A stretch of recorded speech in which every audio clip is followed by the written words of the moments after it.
Hello, hello, what is up? What is good? It is a lovely Sunday morning. The sun is shining, the birds are singing, and we have a new chapter of One Piece to read. This one is titled We're All Bones When We Die, which is probably a line said very ironically by Brook, who was indeed all bones, died, and now is alive as all bones as well. We have swerved drastically from everything else going on in this arc, and there is a lot going on indeed. To the, I wouldn't even say long awaited, because I don't think anybody actually predicted we would have this Human Brook flashback. We, of course, learned about his time in the Roombar Pirates, meeting Laboon, leaving Laboon at the Twin Capes, dying, unfortunately, unpleasantly, Brook coming back to life, but taking a long time to find his body again. All these things passed, and at the time seemed like a pretty full accounting of the interesting parts of his life. He did at the time say as well, oh, before this, I was employed as a guardsman in a certain country's military. But he mentions this like pretty offhandedly, not really implying that anything of significant consequence happened there.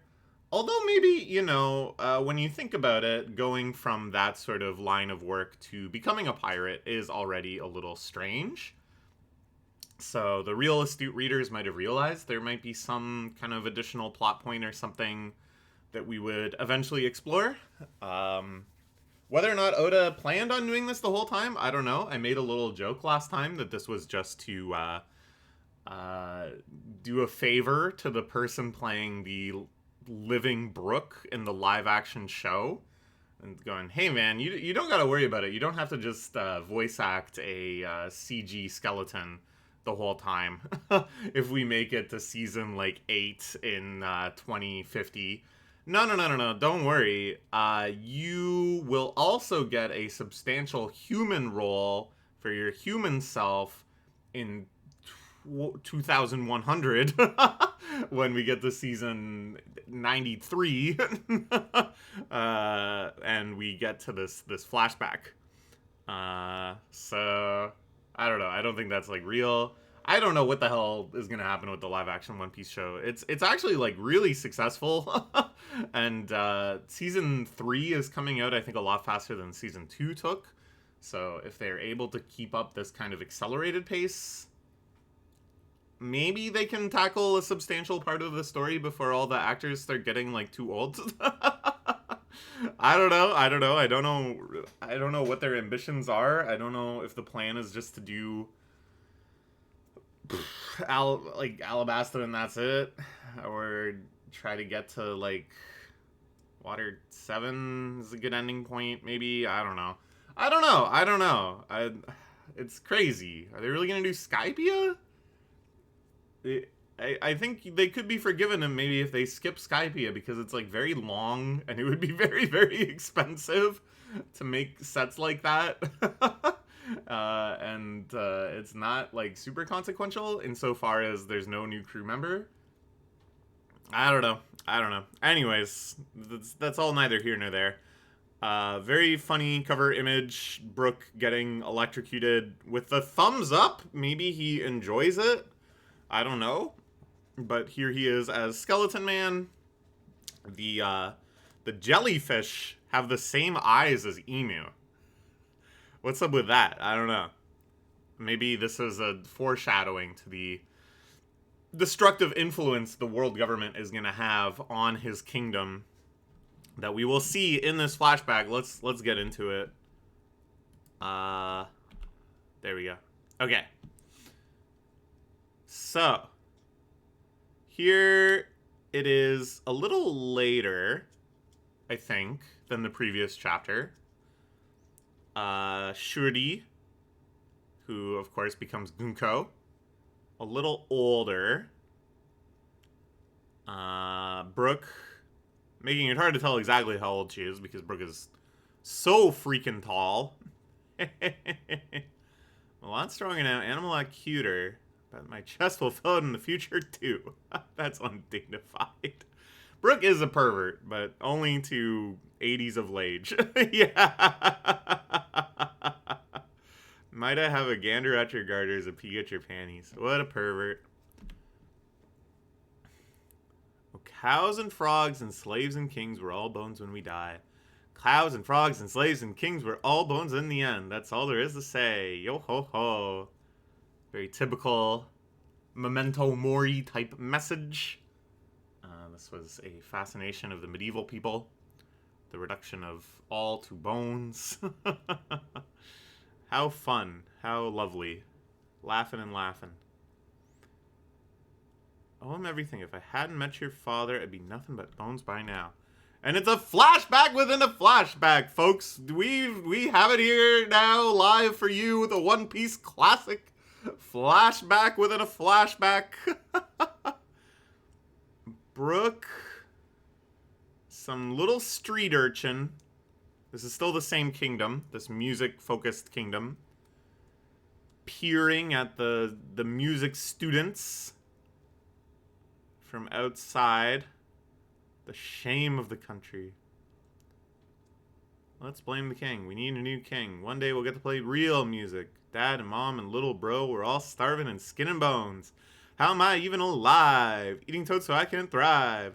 Let's blame the king. We need a new king. This is his trash heap song. Very similar to Luffy, you know, playing in the trash heap outside of a nice kingdom. Very symbolic of all pirates, of the entire kind of mission of the series. That the world is separated into these lovely, pristine kingdoms and these trash heaps. And that one day it's time for the rise of the humble garbage pile. These are terrible lyrics. Did you make them up?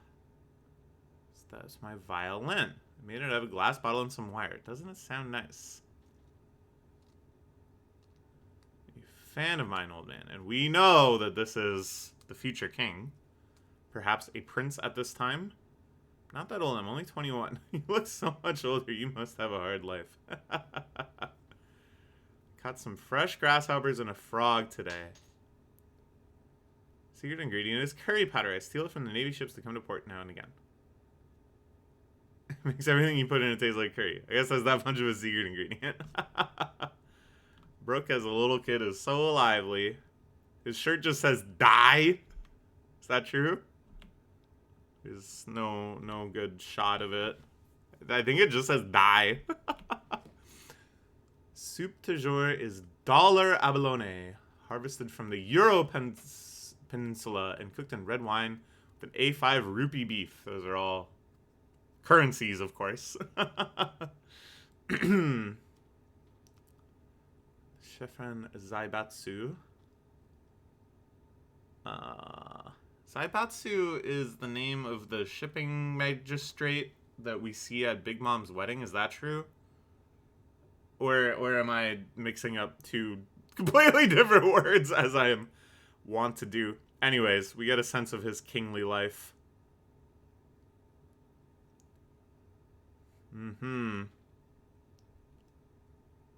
It's so good it makes you shiver, huh? I also just realized A6 rupee beef. In Japan, it just goes up to A5. So that's a little joke there as well.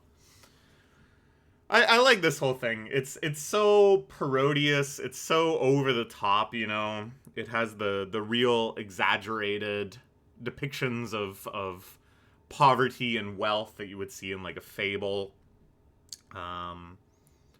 Which makes sense. A lot of these flashbacks kind of go into like almost like a fable type mode. And of course, yeah, we're looking at the world long ago, about 100 years ago. Each got our troubles, don't we? Okay. He's bringing out booze for the kid. I don't know about that.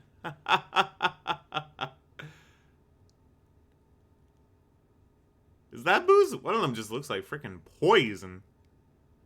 But I think, yeah.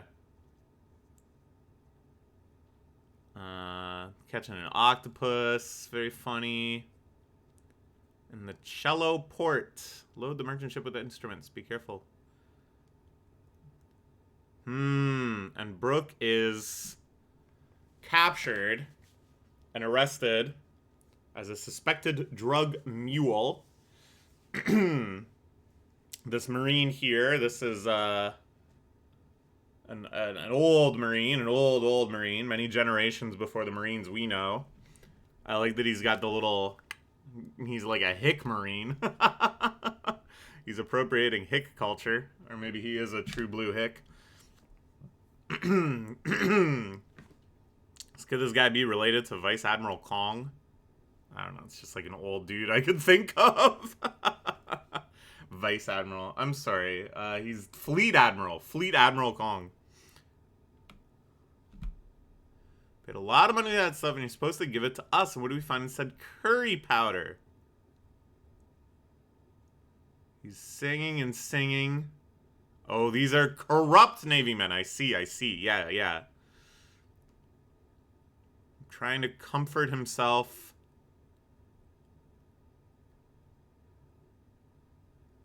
Yeah, so this is, again, this depiction of the West Blue. It's all very lawless, all very run by criminal gangs and stuff, you know. It's the origin of the fire tank pirates and stuff. So yeah, the idea that there's corrupt Marines engaging in the drug trade makes perfect sense. Brooke singing and singing. Prince. Don't know what I'd do with myself if he died.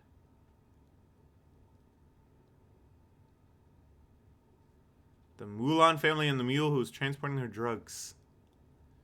He really is just a kid who loves curry powder.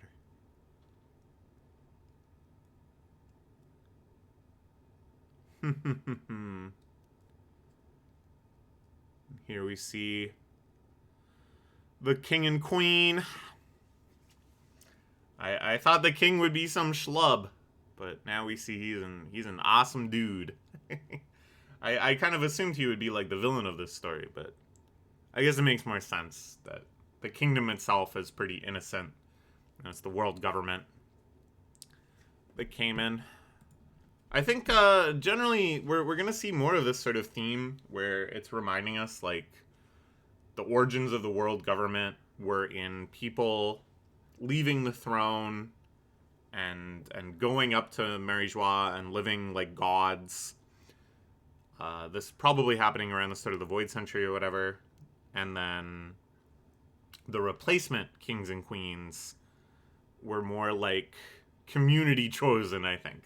They were more democratically raised up into the royal family of that country. And so I think the theme is that they're going to be more good people, you know? You're Prince, bro. Wasn't trying to hide it. I just had too much fun hanging around you to ruin the good times. Every time Prince Ruben went missing, we went into a panic trying to find him.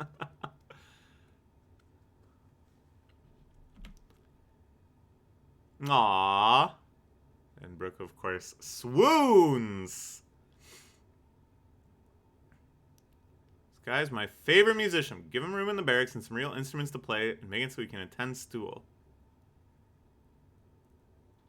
Interesting. Now, we're in the flashback within the flashback now. we close out in the flashback within the flashback. What about Emu versus Loki, guys? What about Emu versus Loki? What's happening? Anyways, I'm really enjoying this. I do think, though, here is a pretty interesting situation. And we're gonna see how based Oda is. Because basically, I think Brooke should not reject this kind invitation, but he should make sure that it accompanies greater political reform to help all of the other urchins like him that live in the trash zone, right? I think it would be very out of character, both for Brook as a person and Oda as a writer, if Brook is like, nah, it's chill. All right, sweet. I won at life. The rest of y'all, peace. I'm gonna be enjoying the high life. See you later, suckers. No. I think I hope that that's kind of like the next direction this goes in. This leads to, the ascension of the prince into the king and his sweeping royal reforms, and Brook as well. I just realized the camera's still over. Normally it's more like this, right? I think? Yeah, because you can normally see the door. I just kept doing gestures with this hand, and I was like, nobody can see my awesome hand gestures. It's going to lead to sweeping reform. This is going to be an opportunity for Brook to be the savior of this downtrodden community. Maybe. That's what I'm hoping. But at the same time, they, kind of maybe deliberately never show any of the other, urchins and stuff. It's just Brook kind of out there by himself. Maybe he is out there by himself. I don't know if that would make any sense. So I don't know. Maybe not. We'll see. Fun chapter, though. Again, just kind of like a fable of sorts. The origin of Brook. This is kind of the origin of Brook, because we already know what he does when he becomes a pirate. So there's several steps removed here. Fascinating. Okay. That is all for now. Bye-bye.